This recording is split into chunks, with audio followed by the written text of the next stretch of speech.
تو قرآن و سنت یاد رکھیے شریعت کا بیس ہے.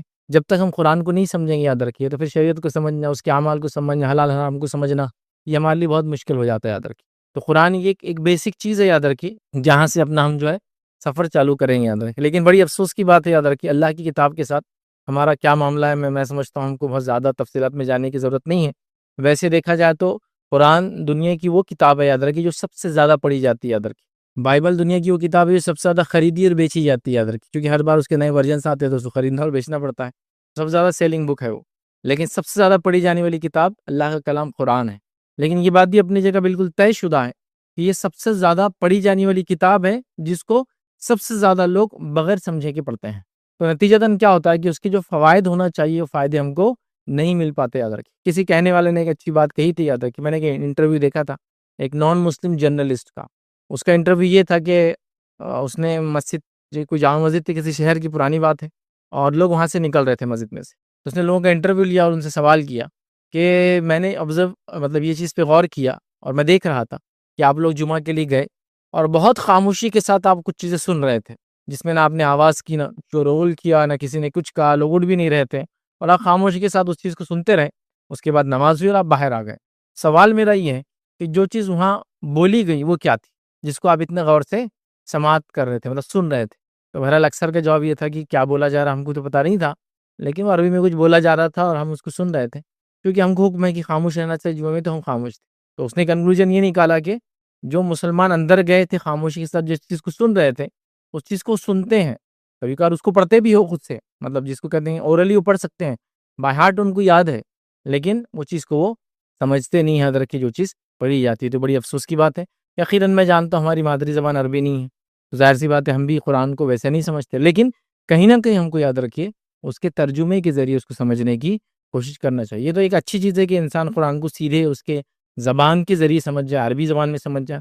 لیکن اگر ایسا نہ بھی ہو، اور ایسا اکثر ہوتا ہے، یہ ممکن نہیں ہوتا ہمارے علاقوں میں، تو کم از کم ہم یہ کام کریں کہ اس کو ترجمے کے ساتھ ہم پڑھیں. مثال کے طور پہ میں قرآن پڑھ رہا ہوں اور ڈیلی میری تلاوت کا معمول ہے اور میں اس کے 2 4 5 پیج ڈیلی پڑھتا ہوں، تو کوشش کرے اگر 5 پیج ہی پڑھنا ہے، اس سے زیادہ ٹائم نہیں ہے، 4 پیج ہی پڑھنا ہے، اس سے زیادہ ٹائم نہیں ہے، تو 2 ہی پیج پڑھے عربی، پھر 2 پیج پڑھے جو زبان آپ کو سمجھتی ہے اس میں اس کا ترجمہ، تاکہ 4 پیج آپ کو پڑھنا تھا، آپ کا جو بھی ٹائم تھا 10 منٹ 20 منٹ 15 منٹ، تو اس میں ہی 4 پیج ہو جاتے ہیں. تو 2 آپ عربی پڑھیے اور 2 ترجمے کے پیج پڑھیے. اس لیے کہ یہ بڑی اہم چیز ہے یاد رکھیے. اس لیے کہ جب قرآن کو ہم پڑھ رہے ہیں تو اس کا سمجھنا بھی ہمارے لیے اتنا ہی ضروری یاد رکھیے، ورنہ ایسا ہو جائیں گے کہ ہم نے صرف اس کو پڑھا اور اس کے ظاہر سی بات ہے اس کے پڑھنے کی بھی اپنے اجر و ثواب اور فائدے، میں اس کا انکار بالکل نہیں کر رہا ہوں. تو کوئی غلط فہمی نہ لے کے سمجھ کے نہیں پڑھ رہا ہوں تو میں نہ پڑھوں. قرآن کی تلاوت کرنے کا بھی اجر ہے یاد رکھیے، ٹھیک ہے، بلکہ قرآن کو دیکھنے کا بھی اجر ہے، کیونکہ ایسی کوئی روایت تو نہیں ہے کہ بھائی دیکھنے کا اجر ہے. لیکن جیسا بری چیز کو دیکھنا گناہ ہے تو اچھی چیز کو دیکھنا ثواب ہے، دیکھنا بھی اس کو اجر و ثواب ہے. ٹھیک ہے، دیکھنا اجر و ثواب ہے، پڑھنا اجر و ثواب ہے، ہر حرف پہ 10 نیکی ملیں گی، سب ہے. سمجھ کے پڑھنا اس کا اصل مقصد ہے. لیکن یہاں تک تلاوت کر رہے ہیں اچھی بات ہے، لیکن سمجھ کر پڑھنا یہ اصل مقصد ہے. تو ہم کیا کریں، جہاں ہم تلاوت کر رہے ہیں ماشاءاللہ رمضان کے اندر کوئی 1 پارہ قرآن ختم کر رہا ہے، کوئی 2 قرآن ختم کر رہا ہے، کوئی تراویح میں ختم کر رہا ہے، کوئی تلاوت کے ذریعے ختم کر رہا ہے، تو کوشش کریں ہم اس میں ترجمہ بھی اس میں ایڈ کر لیں. چلیے رمضان میں نہیں کر سکتے کیونکہ رمضان میں ہم چاہتے ہیں زیادہ سے زیادہ تلاوت ہو، تو کوشش کریں بعد رمضان ہم اس کو کچھ نہ کچھ مطلب سمجھے 2 صفحے عربی پڑھ رہے ہیں تو 2 صفحے اردو بھی اس کے، انگلش جو زبان آپ جانتے ہیں اس کو جوڑ دیں، تاکہ اسی انشاءاللہ عزیز اس میں قرآن کو ہم سمجھ کر پڑھنے والے بن جائیں گے. تو آج انشاءاللہ عزیز میرا ٹاپک ہوگا قرآن کو سمجھ کر پڑھنے کے فائدے، اور اس میں انشاءاللہ عزیز میں ایک 7 سے 8 فائدے آپ کے سامنے رکھنے کی کوشش کروں گا کہ قرآن کو سمجھ کر پڑھنے کے کیا فائدے کہ انسان کو حاصل ہوتے ہیں. یوں تو قرآن کو سمجھ کر پڑھنے کی کئی فائدے، مطلب ان گنت بہت زیادہ کثرت سے ہوتے ہیں، لیکن سب گنانا ممکن نہیں یاد رکھے. تو میں جس کو کہوں گا چیدہ چیدہ موٹے موٹے فائدے، یا جس کو ہم کہیں گے وہ فائدے جو بالکل ظاہر ہوتے ہیں دکھ رہے ہیں، وہ انشاءاللہ جس میں گنانے کی کوشش کروں گا. ویسے اس بات کو آپ سمجھ لیں کہ قرآن کے پڑھنے کے ان گنت مطلب بہت زیادہ بہت زیادہ فائدے ہیں. ٹھیک ہے، تو آئیے میں آپ کے سامنے کچھ فائدے آج میں رکھنے کی کوشش کروں گا کہ قرآن کو پڑھ کر سمجھ کر پڑھنے کے یہ فائدے انسان کو حاصل ہوتے یاد رکھیے. تو پہلا فائدہ یاد رکھیے قرآن کو سمجھ کر پڑھنے کا جو ایک انسان کو حاصل ہوتا ہے یاد رکھیے، ایمان میں اضافہ ہوتا ہے. یاد رکھیے یہ سب سے پہلی چیز ہے یاد رکھیے کہ ایمان میں اضافہ ہوتا ہے. چونکہ انسان اگر دیکھیں ایمان میں اضافہ ہوتا ہے، اس کی اگر مثال دوں کہ قرآن کو صرف پڑھنے سے کیسا ہوتا ہے تو آپ اندازہ لگائیے. رمضان کے مہینے میں یہ ہر آدمی بولتا ہے کہ میرا ایمانی درجہ بلند ہو گیا تھا، میرا بیٹری چارج ہو گئی تھی، میں تھوڑا الگ فیل کر رہا تھا، میں نیکسٹ لیول پر چلا گیا تھا. تو کس وجہ سے وہ ایمانی درجہ بڑھا تھا مجھے بتائیے، کیا آپ نے کیا دیکھیں رمضان آنے سے ایسا کچھ نہیں ہوتا ہے، لیکن رمضان میں آپ نے کیا کیا جس سے ایمانی درجہ آپ کو بلند ہو گیا معلوم؟ کچھ نہیں کیا تو ایک چیز کا اضافہ کیا آپ نے، اور وہ ہے اللہ کے ذکر میں اضافہ کر دیا.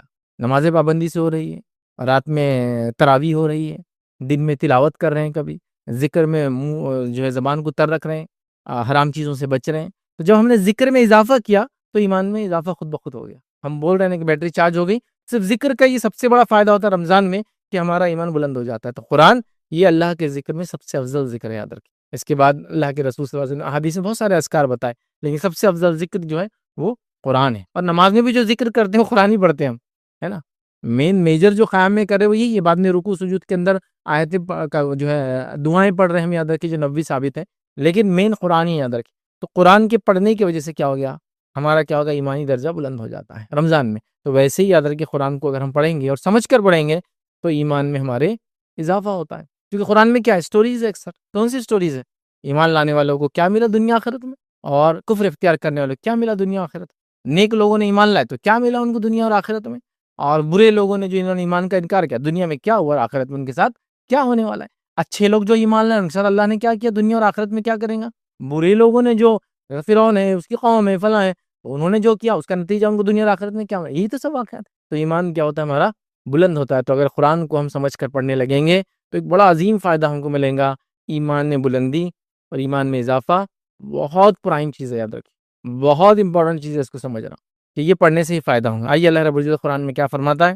اللہ فرماتا اور کہتا ہے وَإِذَا مَا أُنزِلَتْ سُورَةٌ فَمِنْهُمْ مَن يَقُولُ أَيُّكُمْ زَادَتْهُ هَٰذِهِ إِيمَانًا فَأَمَّا الَّذِينَ آمَنُوا فَزَادَتْهُمْ إِيمَانًا وَهُمْ يَسْتَبْشِرُونَ. اللہ فرماتا اور کہتا ہے اور جب بھی کوئی صورت نازل کی جاتی ہے تو ان میں سے کچھ لوگ ایسے ہیں جو کہتے ہیں کہ اس نے تم میں سے کس کا ایمان زیادہ کیا. یہ بات ایکچولی ہو رہی ہے منافقین کی. جب قرآن نازل ہو رہا ہے، صحابہ اس کے بارے میں بات کر رہے ہیں، فلاں ہو رہا ہے، ایمان اضافہ ہو رہا ہے، تو منافق کیا پوچھ رہے ہیں، ایک سورت اتری ہے، تم میں سے کس کا ایمان میں اس کا اضافہ ہوا. تو اللہ فرما رہا ہے تو کچھ لوگ ایسے ہیں جو یہ پوچھتے ہیں کہ تم میں سے کس کے ایمان میں اضافہ کیا گیا یا کیا ایمان زیادہ ہوا. بس جو لوگ ایمان لائے، اور اللہ فرما رہے بس وہ لوگ جو ایمان لائے تو ان کو تو اس نے ایمان میں زیادہ کر دیا. تو مومنوں کو کیا کیا قرآن نے، ایمان میں زیادہ کر دیا، اور وہ بہت خوش ہوتے ہیں. اور اس کو سن کر مومن کیا ہوتے ہیں، بہت خوش ہوتے ہیں.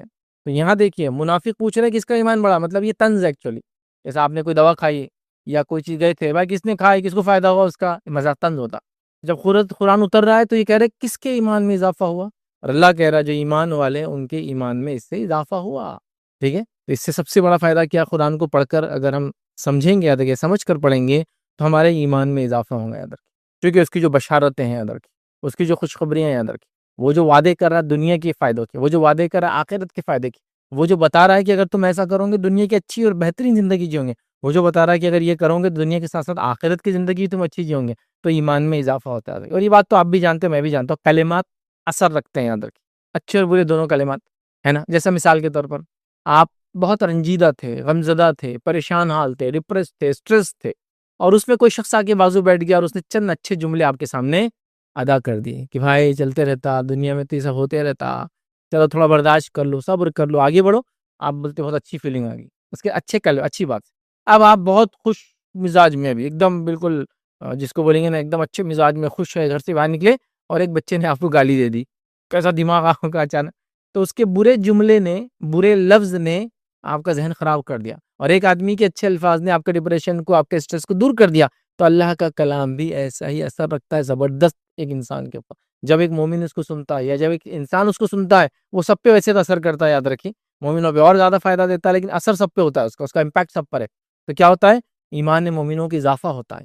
جو ایمان والے نہیں ہیں ان کی روح کو ایک غذا ملتی ہے، کیونکہ اللہ کا ذکر روح کی غذا ہے، ان کی روح کو غذا ملتی ہے ادھر کی. اور یہ کئی چیزیں، مطلب ایسی کئی واقعات میں بتا سکتا ہوں. ایک مرتبہ میں ایک شاپ پر تھا، اور وہاں وہ جو شاپ کیپر تھے وہ کیا کرتے تھے ڈیلی شام میں، کیونکہ ان کا بزنس ہول سیل تھا، شام میں کوئی کسٹمر زیادہ نہیں ہوتے تھے، دن کا بزنس ہو جاتا تھا. لیکن اب چونکہ سسٹم تھا 9 بجے تک 10 بجے تک دکانیں کھلی ہوتی تو وہ کھلی رہتی تھی، لیکن جنرلی بزنس نہیں ہوتا. تو وہ کیا کرتے تھے یہ ٹائم پہ تلاوت وغیرہ یہ سب سنتے تھے، بیٹھے رہتے تھے، چونکہ خالی ہے اسٹاف بھی خالی، ایک دو اسٹاف باقی چلے جاتے تھے. تو ایک مرتبہ میں ان کے ساتھ بیٹھا تھا اور انہوں نے قرآن لگایا. تو ایک میاں بیوی تھے، نان مسلم تھے، اور وہ قرآن کو مطلب تھوڑا دھیرے دھیرے وہاں سے سنتے ہوئے آگے بڑھے، اور آگے ایک سنار کی دکان تھی وہاں گئے. اس کے بعد اس کی وائف وہ آدمی کے ساتھ تھی، وہ واپس آئی اور کہا کہ یہ کیا میوزک ہے، کیا گانا ہے یہ، یا کیا سن رہے ہیں آپ، مطلب کیا ہے یہ، مجھے وہ نہیں. تو بہرحال وہ جو صاحب تھے انہوں نے کہا کہ آپ کو کیا لگ رہا، اچھا لگ رہا، برا لگ رہا، بند کر دوں؟ نہیں نہیں نہیں، پرانی بات ہے، آج کل کی بات الگ ہے، لیکن یہ میں بات کر رہا ہوں 21 سال پرانی. تو انہوں نے کہا کہ نہیں نہیں یہ جو ہے کیسا لگا آپ کو؟ تو بولے مجھے بہت اچھا لگ رہا ہے. کیا ہے لیکن سمجھ میں نہیں آ رہا، ایک لفظ بھی سمجھ میں نہیں آ رہا مجھے. تو انہوں نے بولے یہ دیویہ گرنتھ قرآن ہے، اس کا یہ پاٹھن یا اس کی تلاوت ہو رہی. تو کہا بہت اچھا ہے یہ. پھر اس نے اس کے ہسبینڈ کو لائی، کہ مطلب شاید ان کا ڈسکشن ہو گیا تھا دکان میں کہ وہ کچھ اچھا سنے آ رہا تھا وہاں. پھر اس نے اس کو واپس لائی اور اس کے بعد وہاں رکی اور دونوں بہت دیر تک سنتے رہے. وہ کیسٹ کا زمانہ تھا. انہوں نے کہا کہ میں آپ کو کیا یہ اس کی کیسٹ دے دوں، آپ کو اگر سننا ہے تو آپ سن لیں گھر لے جا کر. تو انہوں نے کہا نہیں نہیں نہیں شکریہ، کیسٹ کی ضرورت نہیں ہے، لیکن بہت اچھا لگا، مطلب ایسا اسپریچول لگا. یہ میں 20 سال 25 سال پرانی بات کر رہا ہوں. حال میں آپ آن لائن چلے جائیے، ایمان میں اضافہ تو مومنوں کے ہو رہا ہے، لیکن نان مسلم کو بھی فائدہ ہوتا ہے. وہاں آج کل کیا ہوتا ہے، بھائی میں آپ کو 1 منٹ کچھ سناؤں گا اور سنانے کے بعد آپ نے بولنا کیسا لگا. دیکھا آپ نے، یہ بڑے بڑے میٹرو سٹیز میں یہ ایسے لوگ کر رہے ہیں کام. نیو یارک ٹائم اسکوائر پہ کوئی کر رہا ہے، کوئی فلاں سٹی میں کر رہا ہے، کوئی لندن میں کر رہا ہے. وہ جاتے ہیں کسی کو بولتے ہیں 1 منٹ دیجیے کالج کیمپس میں، ادھر مارکیٹ میں، اور میں کچھ سناؤں گا. سننے کے بعد آپ بولنا کیسا لگا، اتنا رہتا ہے ان کا. پھر وہ لگاتے ہیں اور ہم کو بعد میں الگ سے آڈیو بتاتے ہیں کہ یہ میں نے سنایا تھا ان کو. جب وہ ہو جاتا ہے، وہ خالی خود تلاوت قرآن ہوتی ہے، پھر پوچھتے کیسا لگا. تو کئی لوگ ایسے بیٹھے بیٹھے سو گئے، کئی لوگ ایسے بول رہے بہت انجوائنگ تھا، میں اور سننا چاہ رہا ہوں. کیا تھا کچھ نہیں سمجھ میں آیا، لیکن سب یہ بول رہے سمجھ میں کچھ نہیں آیا، لیکن بہت اچھا لگا، بہت اچھا لگا. تو یہ اللہ کے کلام میں تاثیر ہے، اس کا اثر ہے یاد رکھیں. ٹھیک ہے، تو اس کے اثر کا یہ ہے. تو ایمان والے اگر قرآن کو سمجھ کر پڑھیں گے، ایمان اور ان کا بلند ہوگا. منافق بہر ظاہر سی بات ہے سوال کر رہے ہیں کس کا ایمان بڑا، مذاق کر رہے تھے. لیکن اللہ فرما رہا ہے ایمان والوں کے لیے قرآن یہ فائدہ دیتا ہے، ان کی ایمان میں بلندی ہوتی ہے، پہلا فائدہ دیتا ہے. تو لہٰذا اگر ہم کہہ رہے ہیں ایمان ڈاؤن جا رہا، کیا پڑھنا ہے؟ تلاوت قرآن کرنا ہے. عمل میں ڈاؤن جا رہے، تلاوت قرآن کرنا ہے. دل پریشان ہے، تلاوت قرآن کرنا ہے. حالات سے پریشان ہے، تلاوت قرآن کرنا ہے. کچھ بھی ہے، تلاوت قرآن کرنا ہے. حتیٰ کہ اللہ کے رسول جب مصیبت آتی تو کیا کرتے؟ 2 رکعت نماز پڑھتے. نماز کا میجر پارٹ کیا ہے؟ تلاوت قرآن. اور اس کے بعد نیکسٹ پارٹ کیا ہے؟ اللہ کا ذکر، جو دعاؤں کی شکل میں جو اللہ کے رسول نے سکھایا. سمیع لمن حمید ربنا لک الحمد سبحان ربی الاعلیٰ سبحان ربی العظیم سبحان، سب دعائیں ہیں. نہیں التحیات سب دعائیں. یہ میجر پارٹ تھا، اللہ کا ذکر یہ پورا، چاہے قرآن کی شکل میں چاہے حدیث نبوی کے اندر سے جو دعائیں آتی ہیں اس شکل میں. ایمان بلند ہوتا ہے ادھر کی. تو لہٰذا ہمارے کو ایمان اگر بلند کرنا ہے تو سب سے پہلے تلاوت قرآن کرنا ہوگی. جو لوگ یہ کہہ رہے بیٹری ڈاؤن ہوتی ہے رمضان کے بعد، اس لیے ہوتی ہے کہ تلاوت قرآن کا چارج ختم ہو گیا. اس سے انسان چارج ہوتا ہے، چاہے تھوڑا صحیح. اور میں گزارش کروں گا آگے کے پوائنٹس میں رکھنے سے پہلے، قرآن آج کل جو نئے آتے ہیں نا، تو یہ تقریباً ایک 600 پیجز کا قرآن ہوتا ہے ایکچولی. آگے پیچھے کے پیجز وہ جو سٹارٹنگ یہ ملا کے 612 613 622، لیکن ایکچوئل قرآن جو عربک ہے وہ ختم ہو جاتا ہے 600 پیج میں ایگزیکٹلی. ہر پیج شروع ہوتا ہے ایک نئی آیت سے، ہر پیج ختم ہوتا ہے آیت کے اوپر، اگلا پیج پھر نئی آیت سے چالو ہوتا ہے. آج کل یہ سسٹم بنا دیا انہوں نے.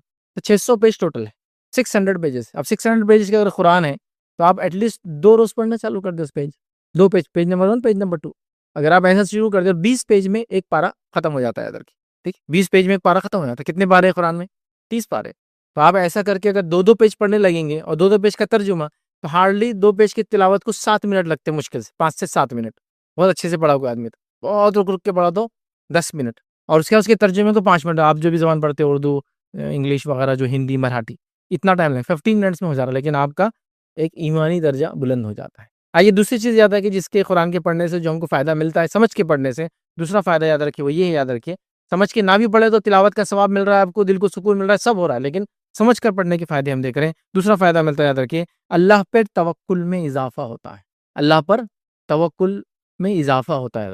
اور یہ بہت مطلب اہم چیز ہے، یاد رکھیے. آپ کبھی ایسا دیکھیے، میں اس کو یہ نہیں کہہ رہا ہوں کہ یہ سلف نے ریکمینڈ کیا، صحابہ ایسا کرتے تھے کبھی، لیکن آپ ایسے مصیبت میں ہیں، دکھ میں ہیں، پریشانی میں، رینڈملی قرآن کا کچھ بھی صفحہ کھول لیجیے اور ریڈنگ چالو کر دیجیے، آپ کے مسئلے کا حل موجود ہے اس کے اندر. رینڈملی بول رہا ہوں میں، ایز وجہ سے اٹھا اور ریڈنگ کر لیا. اس کے اوپر میں کئی نان مسلم کی گواہیاں دے سکتا ہوں. انہوں نے کہا کہ کتاب کو رینڈملی کھولے تو ہم کو یہ فائدہ مل گیا، یہ پڑھا تو یہ فائدہ ہو گیا، وہ پڑھا تو فائدہ ہو گیا، وہ پڑھا تو یہ فائدہ ہو گیا. رینڈملی بول رہا ہوں میں.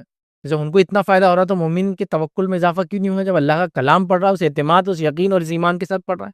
تو یہ بڑی اہم چیز ہے، یاد رکھیے. ایک شخص تھا، اس کا نام جو ہے جیڈ تھا، یہودی تھا وہ ایک شخص. بعد میں اس نے اپنا نام اسلام قبول کرنے کے بعد رکھا جاد اللہ. بہت مشہور ہے جاد اللہ القرآنی بول کے، آپ ڈالیں گے انٹرنیٹ پر.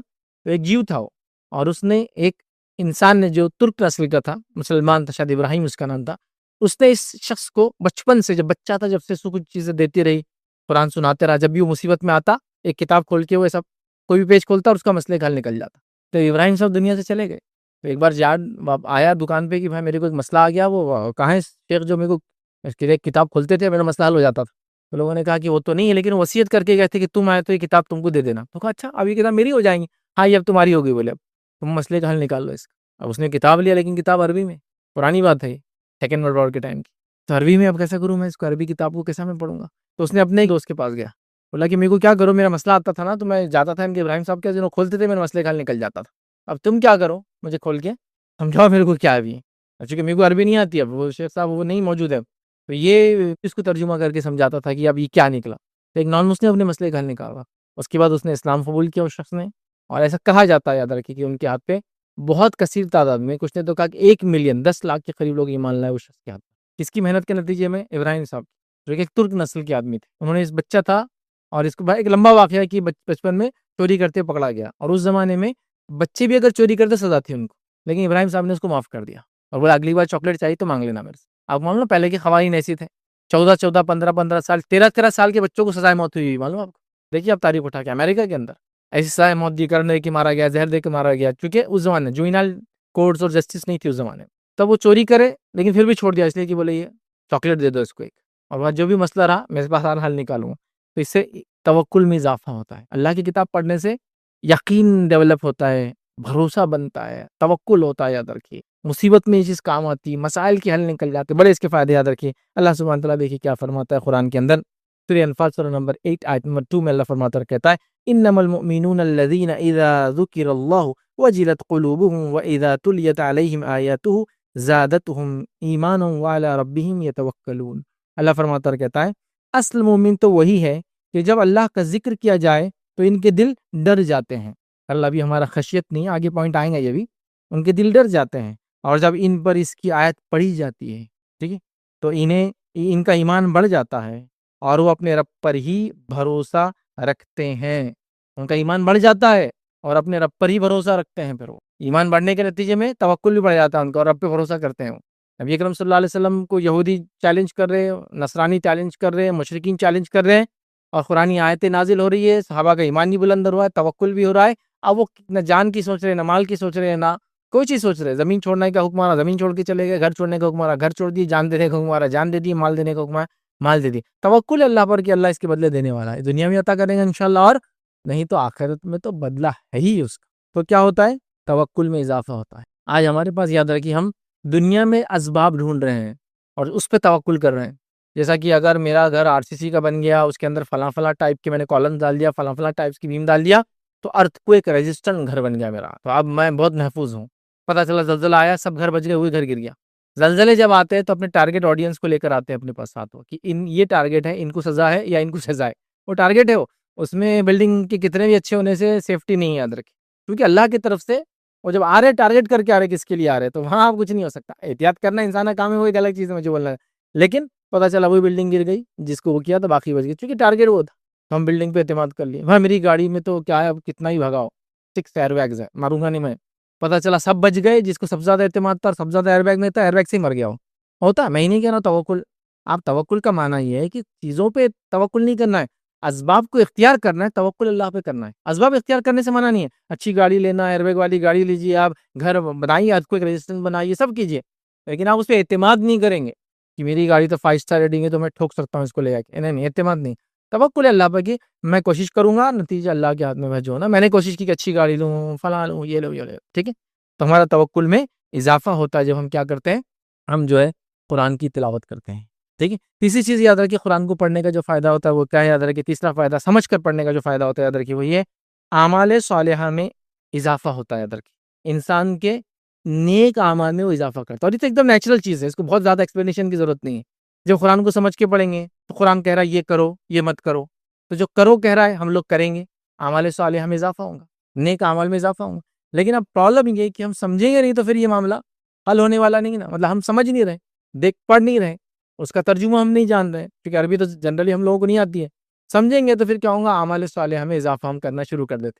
نیک اعمال میں خود بخود اضافہ ہوتا ہے، اور گناہوں سے انسان بچتا ہے. دونوں کو آپ ساتھ لے لیں اس کے اندر. مطلب انسان اچھائی کرتا ہے، برائی سے رک جاتا ہے، چونکہ قرآن نہیں کہا. جیسا مثال کے طور پر اگر کسی نے کوئی غلطی کر رہا تھا، اس کو کوئی شخص پکڑ کے بولے قرآن کی آیت ہے، اور نہیں بولتا اچھا ایسا ہے کیا، مجھے معلوم نہیں تھا، اب میں انشاءاللہ ایسا نہیں کروں گا، یا ایسا جو بھی مطلب نہیں کرتا تو کرنا عمل شروع کر دیں گا، یا پھر غلط عمل کر رہا تھا تو اپنی اصلاح کرتا اور کہتا انشاءاللہ میں اپنے عمل کو اب تبدیل کروں گا اور اب میں نیکی کروں گا اور بدی سے، گناہ کے کاموں سے میں بچوں گا. تو یہ ایک دم نیچرل چیز ہے یاد رکھیں، چونکہ آپ پڑھ رہے ہیں، اب ہم کو معلوم ہی نہیں. جیسے مثال کے طور پر آپ کے موبائل پہ ایک انسٹرکشن آتا ہے ہر بار جب موبائل آپ کھولتے ہیں، لیکن آپ کو اس کی لینگویج نہیں سمجھتی ہے، اور اس کے بعد آپ کوئی بھی بٹن دبا دیتے ہیں، موبائل تو چالو ہو جاتا ہے، لیکن ہر بار وہ جو انسٹرکشن ہے، انسٹرکشن کیا بول رہا ہے آپ کو؟ آپ کا یہ کام کرنے سے موبائل کی لائف کم ہوں گی، ہاں کروں یا نہ کروں، آپ ہاں کر رہے ہیں، کیونکہ آپ کو سمجھ رہا ہے کچھ نہیں، موبائل چل رہا ہے بعد میں، آپ سے غلط بٹن دبا رہے ہیں.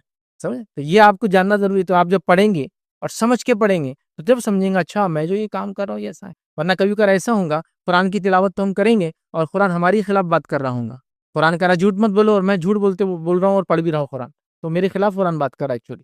مطلب میں جو کام کر رہا ہوں وہ غلط کر رہا ہوں، لیکن چونکہ سمجھتا نہیں ہوں تو پڑھ بھی رہا ہوں، ادھر لوگوں کو دھوکہ بھی دے رہا ہوں، جھوٹ بھی بول رہا ہوں، ادھر چغلی بھی کر رہا ہوں، غیبت بھی کر رہا ہوں، اللہ کے ساتھ شرک بھی کر رہا ہوں. بات کہہ رہا بھی کہ میں ایک اللہ کو ماننے والا، لیکن شرک بھی کر رہا ہوں. کیوں یہ غلطی ہو رہی؟ اس لیے کہ وہ سمجھ کے نہیں پڑھ رہا ہے. تو سمجھ کے پڑھنا یاد رکھیے بے انتہا ضروری ہے، قرآن کو بہت ضروری یاد رکھے. تو اعمال صالحہ میں اضافہ ہوگا اور برے اعمال سے ہم لوگ انشاءاللہ عزیز بچیں گے. یہ بہت بنیادی چیز ہے، اس کے لیے کئی قرآنی ہم آیتیں لے سکتے ہیں اور کئی احادیث لے سکتے ہیں دلائل کے طور پر. ٹھیک ہے، تو چونکہ ایک عام بات ہے نا، آپ کتاب کو پڑھ رہے ہیں، آپ انسٹرکشن کو پڑھ رہے ہیں، آپ موبائل کے جو انسٹرکشن دیجیے پڑھ رہے ہیں، آپ کسی آفس میں گئے تو وہاں کے رولس اینڈ ریگولیشن کو پڑھ رہے ہیں، آپ کسی کنٹری میں گئے تو وہاں کے قوانین کو پڑھ رہے ہیں، آپ کسی کا ویزا نکال رہے ہیں تو کچھ وعدے کر رہے ہیں، پڑھ رہے ہیں کہ مجھے ایسا نہیں کرنا، ایسا کرنا ہے، یہاں جانا ہے، یہاں نہیں جانا ہے، فلاں کرنا. یہ اصل چیز یاد رکھ. تو قرآن کو جب ہم پڑھیں گے تو ہم نیک کام کریں گے اور برے کاموں سے انشاءاللہ بچیں گے. چوتھا فائدہ یاد رکھیے جو ہوگا قرآن کو اگر ہم سمجھ کے پڑھیں گے تو یاد رکھیے ہوگا دلوں کی اصلاح اور اس کی صفائی ہوں گی. یاد رکھیے دلوں کی اصلاح اور صفائی ہوں گی. دل یاد رکھیے انسان کا مرکز ہے. نبی اکرم صلی اللہ علیہ وسلم نے کئی احادیث جس کے کئی الگ الگ احادیث اس مفہوم یہ آتا ہے کہ انسانی جسم کے اندر ایک گوشت کا لوتھڑا ہے، اگر یہ صحیح رہا پورا جسم صحیح رہتا، یہ بگڑ گیا پورا جسم بگڑ جاتا. یہ مین ہے یاد رکھیے. جیسے مثال کے طور پر میں کسی کو چیز دے رہا ہوں لیکن دل میں ہے کہ کیوں آیا، دھوکہ دینے کی نیت ہے، دکھتی تو نہیں ہو اندر ہے وہ، لیکن اس کے اعتبار سے میرے اعمال مجھے اجر ملنے والا ہے. تو دل بڑی اہم چیز ہے. تو دل کی صفائی کیسے ہوں گی؟ اللہ کے ذکر سے ہوں گی، اس کو سمجھنے سے ہوں گی. تو دل صاف ہوتے ہیں، دلوں کی اصلاح ہوتی ہے. قرآن کے اندر اللہ نے کیا فرمایا؟ سورہ یونس سورہ نمبر 10 آیت نمبر 57 میں اللہ فرماتا ہے، کہتا ہے یا ایھا الناس قد جاءتکم موعظۃ من ربکم وشفاء لما فی الصدور وہدی ورحمۃ للمؤمنین. اللہ فرماتا ہے، کہتا ہے اے لوگو بے شک تمہارے پاس تمہارے رب کی طرف سے عظیم نصیحت اور اس کے لیے سراسر شفا ہے جو سینوں میں ہے. ٹھیک ہے، اور ایمان والوں کے لیے سراسر ہدایت اور رحمت آئی ہے. تو یہاں کیا فرما دیا؟ دلوں میں جو ہے اس کے لیے شفا ہی ہے، مطلب سینے کے اندر جو دل ہے اس کے لیے قرآن شفا یاد رکھیے. تو جتنی بیماریاں یاد رکھیے، ویسے قرآن یاد رکھیے جسمانی بیماریوں کا بھی علاج ہے، لیکن جتنی روحانی اسپرچول ہے سب کا علاج تو ہے ہی اس کے اندر. اس کے پڑھنے سے انشاءاللہ وہ علاج ہو جاتا ہے. ہاں لیکن جو فزیکل چیزیں ہیں جو جسمانی ہیں اس کو آپ کو ریسرچ ورک کرنا پڑے گا. قرآن نے موٹا موٹا اصول دے دیا ادھر، آپ کو اس اصولوں کے مطابق ریسرچ ورک کرنا پڑے گا. ایک چھوٹا سا واقعہ یاد آ رہا ہے. ایک بار ایک شخص تھے جو لوگوں کو، نان مسلم کو دعوت دے رہے تھے. بہرحال وہ تمل ناڈو کا واقعہ ہے. وہ دعوت دے رہے تھے لوگوں کو، نان مسلم کو. تو ایک آدمی نے کہا اگر قرآن میں سب چیز ہے تو میرے کو پیاز کا بھاؤ بتاؤ آج کے. لیکن اسپیکر جو تھے بڑے وہ بھی ہوشیار تھے. ٹھیک ہے، انہوں نے کیا کیا، فوراً کسی کو کال کیا اور کال کر کے پوچھا کہ پیاز کا بھاؤ کیا چل رہا ہے. نہیں بھائی، تو تم نے کال کر کے پوچھا پیاز کا بھاؤ کیا چل رہا ہے؟ تو انہوں نے کہا ہاں قرآن نے ہم کو حکم دیا اگر تمہیں کسی چیز کا علم نہیں ہو تو علم والوں سے بات کرو. اصولی بات بتائی، پیاز کا ریٹ نہیں بتایا، اصولی بات بتائی کہ کیا کرو اگر علم نہیں ہے تو اہل ذکر سے پوچھو، جو علم والے ان سے پوچھو. تو میں نے کیا کیا، پیاز والے سے لا کے پوچھا بھاؤ کیا چل رہا ہے. یہ تو قرآن کا انسٹرکشن حکم ہے ہم کو. ہر چیز یاد رکھیں، کچھ چیزیں ریسرچ بیسڈ ہے لیکن دلوں کا علاج تو اس کی تلاوت میں ہی ہے. لیکن یہ فزیکل ڈیسیز کا بھی علاج ہے اس کے اندر، لیکن آپ کو ہم کو ریسرچ ورک کرنا پڑے گا. ٹھیک ہے، تو اس کو سمجھنا ہے. تو دلوں کی اصلاح ہے، دلوں کی صفائی. تو کیا فرمایا اللہ نے؟ جو تمہارے سینوں میں ہے، مطلب دل، یہ اس کے اندر اس کا علاج ہے، اس کی شفا ہے. اور مومنوں کے لیے کیا؟ ایمان والوں کے لیے سراسر ہدایت ہے اور رحمت ہے. ہدایت بھی ہے اس کے اندر اور رحمت بھی ان کے اندر. یاد رکھیے شیخ سعدی رحمۃ اللہ علیہ جن کی ایک بڑی مشہور تفسیر ہے تفسیر السعدی، اس کے اندر وہ کیا لکھتے ہیں اس کے بارے میں؟ یہ قرآن دلوں میں موجود ان بیماریوں کی شفا ہے جو خواہشات کی پیروی سے پیدا ہوتی ہے. دلوں میں کیسی بیماریاں پیدا ہوتی ہیں؟ کیونکہ ہم قرآن کو چھوڑ کر، اللہ کے کلام کو چھوڑ کر خواہشات کی پیروی کرتے ہیں. خواہشات کی پیروی سے پیدا ہوتی ہے اور شبہات کی وجہ سے یقینی علم میں رکاوٹ ڈال دیتی ہے. اور شبہات، شکوک کی وجہ سے، ڈاؤٹس کی وجہ سے یقینی علم کے بیچ میں روڑا ڈال دیتی ہے. ٹھیک ہے، پھر آگے لکھتے ہیں بے شک قرآن میں مواعظ، ترغیب و ترہیب جو ہے، اور اس کے بعد وہ لکھتے ہیں اور وعیدیں موجود ہے جو بندے میں رغبت، خوف پیدا کرنے کا سبب بنتی ہے. تو لہٰذا ہم جو اپنی خواہشات کی پیروی کرتے ہیں تو دلوں میں برائی آ جاتی ہے. جب قرآن کی تلاوت کرتے اور سمجھ کے پڑھتے ہیں وہ میل پورا نکل جاتا ہے اور انسان جو ہے جس کو کہتے ہیں ایک صاف اور شفاف دل لے کر آگے چلتا ہے۔ پانچواں فائدہ یاد رکھیے قرآن کو سمجھ کے پڑھنے کا کیا وہ یہ دلوں کو سکون اور اطمینان ملتا ہے۔ اور یہ بات تو بڑی مشہور ہے، یہ آیت بھی بڑی مشہور ہے، یاد رکھیے سورہ رات کی آیت نمبر 28 ہے، یاد رکھیے سورہ نمبر 13 آیت نمبر 28 کیا ہے؟ الا بذکر اللہ تطمئن القلوب، اللہ کے ذکر میں جو ہے قلب، ہمارے جو دل ہے وہ اطمینان پاتے ہیں۔ دیکھیے دنیا میں آج جو بھی میں اور آپ کرتے ہیں، جو بھی کچھ بھی کام لے لیجیے، آپ کچھ بھی لے لیجیے، اس کی بنیاد کیا ہے؟ کیوں کرتے ہیں آپ اور میں؟ اچھا لگنا، اچھا لگتا ہے، انجوائے میں کر رہا ہوں، ٹھیک ہے، مطلب دل کا اطمینان، یہ بیس ہے۔ کبھی کبھار کچھ کام کرنے دل کا اطمینان ملتا ہے، اور کبھی کبھار اطمینان کے بدلے اور دل کی دنیا اجڑ جاتی ہے۔ مالدار لوگوں کا حال ہی جنگلوں میں جا کے رہ رہے ہیں۔ جنگل میں ایک آدمی کھیتی باڑی کر رہا تھا، نکل کے شہر میں گھر بنانا چاہتا ہے۔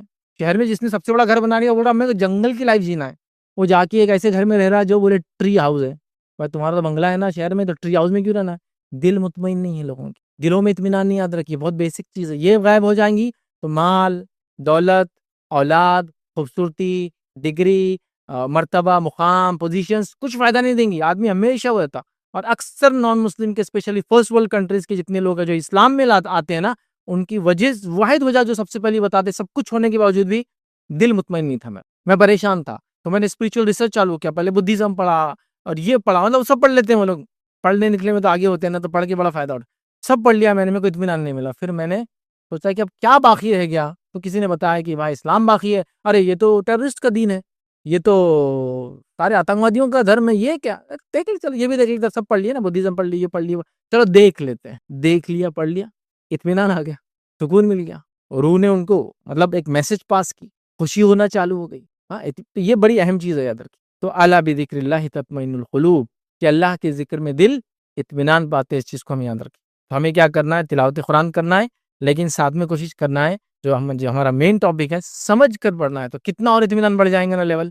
یہ بہت اہم چیز ہے، قرآن جب وعدے کریں گا، قرآن جن چیزوں سے روکیں گا، قرآن جن چیزوں کے بارے میں بتائیں گا، قرآن جو دنیا کے بارے میں کہیں گا، قرآن جو آخرت کے بارے میں کہیں گا، قرآن جو جنت کے بارے میں کہیں گا، قرآن جو جہنم کے بارے میں، اور دلوں کو اطمینان آتا ہے، یقین اور بلند ہوتا ہے، توکل اور بڑھتا چلا جاتا ہے، ایمان میں اور اضافہ ہوتا چلا جاتا ہے۔ تو لہٰذا آج جو کچھ ہمیں اور آپ کرتے ہیں وہ صرف دلوں کے اطمینان کے لیے کرتے ہیں، اور دل کا اطمینان یاد رکھیے قرآن کی تلاوت میں ہے، اللہ کے ذکر میں، چونکہ اللہ کے ذکر میں سب سے افضل ذکر قرآن ہی یاد رکھیے۔ اس کے بعد پھر دعائیں وغیرہ ہے، جیسا کہ اللہ کے رسول نے ایک روایت میں فرمایا افضل الذکر لا الہ الا اللہ وافضل الدعاء الحمدللہ، سب سے افضل ذکر اللہ کا لا الہ الا اللہ، اور افضل الدعاء، سب سے بہترین دعا کیا ہے؟ الحمدللہ۔ یہ پھر نیکسٹ پھر بہت ساری چیزیں ہیں، لیکن قرآن کی تلاوت سے ہم شروع کریں گے تو سمجھ کر پڑھیں گے، اطمینان میں اور اضافہ ہوگا انشاءاللہ، ٹھیک ہے؟ تو یہ بڑی اہم چیز ہے۔ چھٹی چیز یاد رکھیے، قرآن کو سمجھ کر پڑھنے کا جو فائدہ مجھے اور آپ کو ملیں گا وہ یاد رکھیے، اطاعت اور فرمانبرداری میں اور رغبت ملتی، مطلب میں نے قرآن پڑھا اور دل بولتا میں یہ کرنا چاہیے، وہ قوم نے ایسا کیا تو یہ ہوگا، میں ویسا نہیں کروں گا، یہ قوم نے کیا تو اللہ نے یہ عطا کر دیا، ہاں میں یہ کرنا چاہتا ہوں۔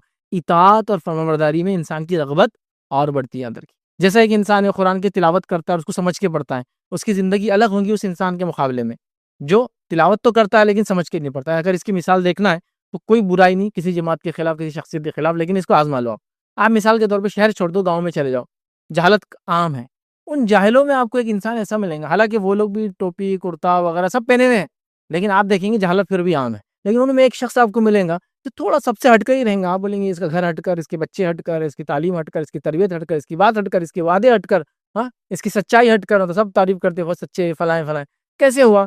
تو بولیں گا میں یہ تھوڑا ترجمے سے پڑھ لیتا ہوں، میں نے حدیث نبوی پڑھی ہے، میں نے اللہ کے رسول کی سیرت کا مطالعہ، وہ علم کی وجہ سے کیا ہو گیا، وہ دنیا سے ہٹ کر زندگی گزار رہا ہے، اس کی رغبت بڑھ گئی تعلیم کی وجہ سے، دنیا میں وہ اچھے عمل کرنے میں آگے بڑھ رہا ہے، برے عمل سے اپنے آپ کو پیچھے رکھ رہا ہے، کیوں؟ اس کے ایجوکیشن نے کیا، یہ آپ محسوس کر سکتے ہیں کسی بھی جگہ آپ جائیے، میں سارے لوگ ایک جیسے فلاں فلاں ہیں، سارے لوگ بول رہے ہیں ہم دین کا کام کرے، فلاں کر رہے ہیں، یہ آدمی سب سے ہٹ کرے گا، بولے گا میں سمجھ کے پڑھنے والا ہوں، میں نے ایک بار پڑھا تھا۔ آپ ان سے بات کریں گے تو ان کی بات کا لیول آپ کو الگ نظر آئے گا، پورے علاقے کے اعتبار سے آپ کہیں گے کوئی اتنا سمجھدار نہیں، ماشاءاللہ یہ آدمی سے بات کرو تو لگتا بڑے سمجھدار انسان سے آپ نے بات کیا، تو یہ بڑی اہم چیز ہوتی ہے، ہٹ کے ہوتے ہیں۔ میں ایک بار ہمارے والد کا گاؤں ہے تو ہم لوگ گاؤں میں ایک بار گئے، ایک بہت بوڑھے انسان سے مسجد میں ملاقات ہوئی، ویسے گاؤں کی مسجدوں میں بہت کم لوگ نماز کو آتے ہیں، آج کل تو ٹھیک ہے تھوڑا رش ہے، لیکن پہلے تو ایک 4-5 لوگ ظہر میں ہو جائے، عصر مغرب میں تھوڑے زیادہ لوگ، عشاء میں تو کوئی آتے نہیں تھے گاؤں کے اندر، یہ حال تھا۔ تو بہرحال مسجد کے اندر گئے، مسجد سے نکلے ظہر کی نماز پڑھ کے، تو ایک صاحب تھے اور دکھتا بھی کم تھا ان کو، اور والد شاید جان پہچان کے تھے، گاؤں میں تھے لیکن بہت ایجڈ تھے، ٹھیک ہے۔ ویسے ان سے بات ہوئی تو اب کیونکہ ہم ابتدائی دور تھا، کچھ دین کا کام کرنے کا شوق رکھ رہے تھے، قرآن حدیث کی تعلیم تھی، لوگوں کو اسلام بتانے کی کوشش کرتے تھے، یہ وہ ٹائم تھا۔ تو وہ پوچھنے لگے بھائی بچہ کیا کر رہا، تو بچہ یہی پڑھ رہا، گریجویشن کر رہا، اور کیا کرتا دینی اعتبار سے، تو بولے وہ لوگوں کو اسلام کے بارے میں بتاتا، نان مسلم کو یہ کرتا. تو بولنے لگے یہ اصل کام ہے، یہ اصل کام ہے، بولے دنیا میں کوئی نہیں کر رہا، بولے یہ کرنے والا کام ہے. حالانکہ میں نے کبھی ایسے گاؤں کے شہروں میں لوگ بولتے نہیں بھائی اصلاح کرو، یہ کافی تھا اس زمانے میں، دعوت تو ایک دور کی بات تھی. یہ اصل کام، یہ جو بچہ آپ کا کر رہا نا، یہ کرتے رہنا چاہیے. میں نے کہا یہ اتنا کیسے سمجھدار ہے؟ تو بولے یہ ٹیچر تھے اپنے زندگی میں، یہ کتابیں پڑھی انہوں نے، اردو آتی تھی اچھی، ہندی جانتے تھے، مراٹھی جانتے تھے، تو پڑھتے رہے زندگی میں، تو علم نے کیا کیا، ان کو نکھار دیا ادھر کی. تو اللہ کی کتاب کہیں بھی یہی کرتا ہے ادھر کی، اس کو بھی سمجھے اب. تو اطاعت اور فرمانبرداری میں رغبت بڑھتی انسان کی، وہ آگے بڑھتا اس عمل کے اندر، وہ کام کرنے کو، چونکہ اس نے اب سمجھا وہ کیا پڑھ رہا ہے. یہ بڑی اہم چیز ہے، یاد رکھیے. اور اللہ رب العزت نے قرآن میں جگہ جگہ اس بات کی نصیحت، جگہ جگہ وہ کیا، حتیٰ کہ نصرانیوں کے بارے میں یہ کہا کہ جب نصارہ اللہ کے کلام کو سنتے ہیں تو ان کی آنکھیں روتی ہے. اس کے کرسچنز، ان کی آنکھیں رو رہی چونکہ وہ جانتے ہیں اللہ کا کلام ہے. اور یہودیوں کے مقابلے میں عیسائی تھوڑے نرم ہوتے ہیں، یاد رکھیے مسلمانوں کے لیے. ان کے دل کانپ رہے ہیں چونکہ وہ سمجھ رہے ہیں یہ کلام کو، وہ سمجھ رہے ہیں کلام کیا نصیحت کر رہا ہے، یاد رکھیے. اور ان کا دل یا رو رہے ہیں اس چیز کو، کانپ رہے ہیں اس چیز کو سن کر، کیونکہ سمجھ میں آ رہا ہے نا. ان کی سمجھنا بڑی اہم چیز ہے. سمجھیں گے تو اطاعت اور فرمانبرداری کی رغبت پیدا ہوگی. تو آج اطاعت اور فرمانبرداری کی رغبت کیوں نہیں ہے لوگوں میں؟ کیونکہ قرآن عام نہیں ہے لوگوں میں، پڑھ کر سمجھنے کا سسٹم ہی نہیں. مطلب بہت اچھے اچھے گھروں کے اندر بھی آپ جائیں گے تو مطلب آپ سمجھ لیں بہت ریئر موقعوں پر وہ نکلتا ہے. اچھا روٹینلی تو گھر میں ایک آدھ فرد ہی پڑتا ہے، روٹین انہوں پڑھتے رہتے بس، ان کا وہ لگا ہوا ہے اس میں، اس کو ہلاؤ مت، ٹوکن خطہ بولتے ہیں نا، اس کا مطلب کہاں چل رہا ہے ان کا پڑھنا، ہلاؤ مت اس کو. باقی لوگوں نے اس کو روٹینلی نہیں پڑھا. یہ ہمیں سے ایسے کئی لوگ ہیں جنہوں نے اس کو، جس کو کہیں گے سورہ فاتحہ سورہ ناس تک آج تک پورا نہیں پڑھا، سیدھا سیدھا تھوڑا تھوڑا وقتاً فوقتاً ضرورت کے تحت. جیسا کہ سورہ حجرات قوم بہت اچھا ہے، سورہ یاسین ہے، سورہ رحمان ہے، آخری صورتیں ہیں، وہ سب پڑھی ہم نے. لیکن پورا سورہ فاتحہ سورہ ناس تک ختم کرنا اس نہیں کیا ہم نے، اکثر لوگوں نے نہیں کیا تھا. یہ بہت بری بات ہے. تلاوت کی شکل میں کیا، میں ترجمے کی بات کر رہا ہوں نہیں ہوں، اور کچھ نے تلاوت بھی نہیں کر رہے، سال میں ایک آدھ بار بھی اس کی تلاوت نہیں رہی، جو نماز میں سن لیا سن لیا. خود بھی پڑھنا چاہیے، اور پھر پڑھنے کے بعد یاد رکھیے ہم کو کیا کرنا چاہیے، اس کو سمجھنے کی کوشش کرنا چاہیے. جب سمجھیں گے تو پھر اطاعت اور فرمانبرداری کا جذبہ اور بلند ہوگا، ہم آگے بڑھ کر جو ہے انشاءاللہ عمل کرنے والے بنیں گے. اور عمل جو آج امت مسلمہ میں عمل کی کمی ہے، وہ صرف اور صرف قرآن کو نہیں سمجھنے کی وجہ سے ہے. یاد رکھیں تو ہم کو وہ کرنا ہے، تو اطاعت اور فرمانبرداری کا جذبہ انشاءاللہ ہم بڑھیں گے. ساتواں پوائنٹ یاد رکھیں، جو ساتواں فائدہ قرآن کو سمجھ کے پڑھنے کا ہمیں ملیں گے، یاد رکھیں خوف الہی ہمیں پیدا ہوگا. میں پہلے کہیں آیت رکھ چکا جس میں خوف کے لفظ آلریڈی آ چکے ہیں، لیکن پھر بھی ہاں انشاءاللہ دیکھیں گے ہم. خوف الہی پیدا ہوتا ہے، اللہ کا ڈر پیدا ہوتا ہے. یہ بڑی اہم چیز ہے، یاد رکھیں اللہ کا ڈر، کہ ہمارے رب نے ہم کو پیدا کیا، وہ چاہتا ہے کہ اس کے بندے جنت میں جائے. اس کی وجہ سے اس نے انبیاؤں کو بھیجا، اس کی وجہ سے اس نے کتابوں کو نازل کیا، اس کی بنیاد پہ اس نے ہدایت کے راستے کو واضح کر دیا اور غلط اور صحیح کا فرق بتا دیا، اور وہ چاہتا ہے کہ لوگ جنت میں جائیں. اس کے باوجود بھی ایک انسان جو غلط عمل کر رہا ہے نا، تو خوف الہی پیدا ہوتا ہے کہ نہیں نہیں نہیں، میں یہ صحیح نہیں کر رہا ہوں، مجھے اپنے لائف کو چینج کرنا پڑے گا، میں جو یہ کام کر رہا ہوں یہ غلط ہے، میرا رب مجھ سے یہ چاہتا ہے اور اس کی بنسبت میں یہ کر رہا ہوں، یہ غلط ہے. یاد رکھیں تو یہ بڑی اہم چیز ہے، یاد رکھیں. اور جو خوف الہی کی ہم بات کر رہے ہیں، خوف الہی کی بنیاد محبت الہی. یاد رکھیں یہ خوف اور خشیت کی جب بات ہوتی ہے تو یہ والا ڈر نہیں ہے کہ وہ اندھیرے میں گئے تو بڈھا آ جائیں گے بچے کو جو ڈراتے ہیں، یہ وہ ڈر نہیں ہے، یہ محبت کے بیسس پہ ہونے والا ڈر ہے. یاد رکھیں جیسا کہ اگر میں نے فلاں کام کیا تو مجھے بہت ڈر لگ رہا ہے، کیوں؟ تو میرے والد ناراض ہو جائیں گے، تو وہ محبت بنیاد بنی جس سے میں ڈر رہا ہوں، چونکہ میرے والد مجھ سے بہت محبت کرتے ہیں، اور ناراض ہو جائیں گے تو مجھے برا لگ رہا ہے، سمجھے نا. تو محبت اس کا بیس ہے. یاد رکھیں تو خشیت الہی کیا ہے کہ اللہ کے ڈر سے، جو محبت کی وجہ سے، اطاعت کی وجہ سے، بندگی کی بنیاد ہے. یاد رکھیے میں یہ کام نہیں کر سکتا، میں ڈرتا ہوں اللہ سے. اور اس میں یہ بھی شامل ہے کہ اللہ رب العزت کی ذات وہ ذات ہے جو میری پکڑ کر سکتی ہے روز قیامت، یہ بھی شامل ہے اس کے اندر، یہ اس سے مستثنا نہیں، پکڑ کر سکتی ہے. اور جہاں وہ نعمتوں والی جنت عطا کر سکتا ہے مجھے اطاعت فرمانبرداری کے حالت میں، اگر میں نے عمل کیا اور اس میں میری خاتمہ اگر میرا ہوا، تو وہیں مجھے پکڑ بھی سکتا ہے میری نافرمانیوں کی وجہ سے اور برے کاموں کی وجہ سے. ٹھیک ہے، تو خوف الہی یاد رکھیے. اللہ رب العزت قرآن میں کیا فرماتا ہے؟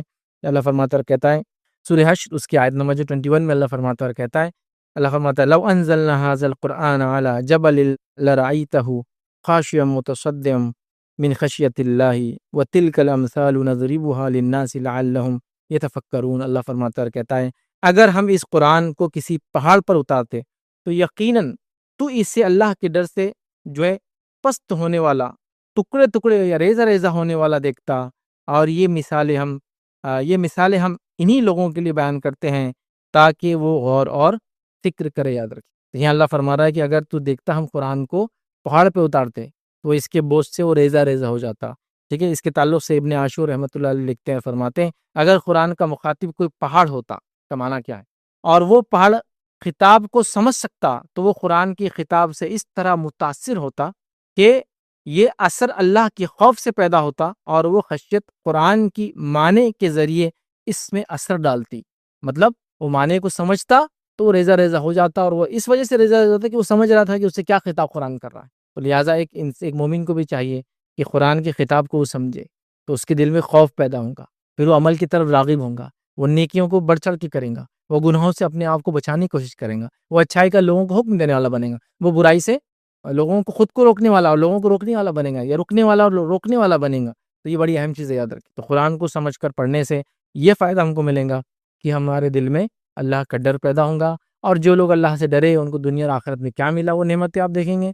جو لوگ اللہ سے نہیں ڈرے اور نڈر ہو کے زندگی گزاری، منمانی زندگی گزاری، تو پھر ان کا کیا انجام دنیا اور آخرت میں ہو، وہ سب چیزیں ہم دیکھیں گے. یاد رکھیں، اس سے ڈر پیدا ہوتا ہے اندر، اور فطری چیز ہے، یاد رکھیں، ایک دم ہی نیچرل ہے. لیکن جس چیز کو ہم سمجھتے نہیں ہیں اس کو پڑھیں گے، کتنا بھی پڑھے اس سے امپیکٹ نہیں پڑے گا. یاد رکھیں، کیونکہ ہم سے ریڈ کر رہے ہیں، چونکہ سمجھ میں نہیں آ رہا ہے وہ کیا ہے. ٹھیک، تو لہٰذا سمجھنے کے یہ فائدہ ہے. آٹھواں فائدہ یاد رکھیں قرآن کو سمجھ کر پڑھنے کا جو ہمیں ملے گا وہ یہ ہے، اخلاق اور کردار کی اصلاح ہوتی ہے. اخلاق اور کردار کی اصلاح ہوتی ہے. اور یہ آخری انشاءاللہ اس میں فائدہ دیں گے. اس کے علاوہ بھی ذیلی بہت فائدے ہیں، میں بس سرسری گنا دوں گا. اخلاق اور کردار کی اصلاح ہوتی ہے. یاد رکھیں، مسند احمد کی روایت ہے، نبی اکرم صلی اللہ علیہ وسلم کے تعلق سے کچھ لوگ آئے اور ماں عائشہ سے پوچھا، اللہ کے رسول صلی اللہ علیہ وسلم کے تعلق سے پوچھا، اے ام المومنین، مجھے نبی اکرم صلی اللہ علیہ وسلم کے اخلاق کے بارے میں بتائیے. یہ سوال انہوں نے کیا تو ماں عائشہ نے کیا جواب دیا؟ آپ نے فرمایا کہ نبی کے اخلاق تو قرآن ہی تھا. مطلب آپ کی زندگی کے بعد یہ سوال کسی نے کیا کہا، نبی کے اخلاق پوچھتے ہو؟ نبی کے اخلاق تو قرآن ہی تھے. یاد رکھیں، کیا تم قرآن نہیں پڑھتے؟